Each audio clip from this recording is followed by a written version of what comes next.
Hey everyone, welcome back. Today we are doing a direct comparison between Cursor AI and GitHub Copilot to see which AI coding assistant is actually worth your time and money. Let's get right to it. First, you have to understand how these tools are fundamentally built. GitHub Copilot is an extension.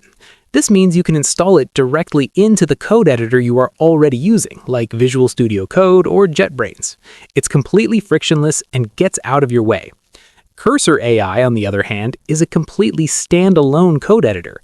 It's a fork of Visual Studio Code, so it looks and feels almost identical, but the AI is built directly into the core of the application, rather than just sitting on top of it as a plugin.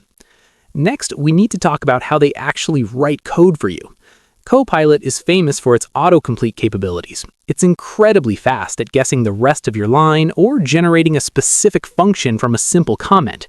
It also has a solid chat window for asking questions about your current file. Cursor takes this a massive step further with a feature called Composer. Because it controls the whole editor, Cursor can look at your entire repository and edit multiple different files at the exact same time based on a single prompt. You can ask it to build a new feature, and it'll update your backend API and your front-end UI all at once. Then there's the flexibility and the cost.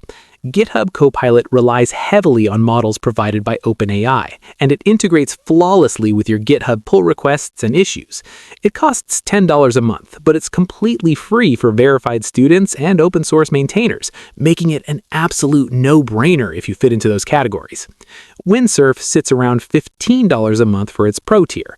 While it costs a bit more for the average user, many developers find that the deep context awareness and the ability to run multiple AI models side by side in arena mode easily makes up for the extra few dollars. To sum it up, stick with GitHub Copilot if you want a reliable, affordable extension that doesn't force you to change your existing setup. Make the jump to Cursor AI if you want the absolute cutting edge of multi-file editing and are willing to pay a premium for a dedicated AI-first editor. And that is it. The right choice completely depends on how you like to work. If this breakdown helped you decide on your next coding tool today, please give the video a thumbs up and subscribe for more tech deep dives. See you in the next one.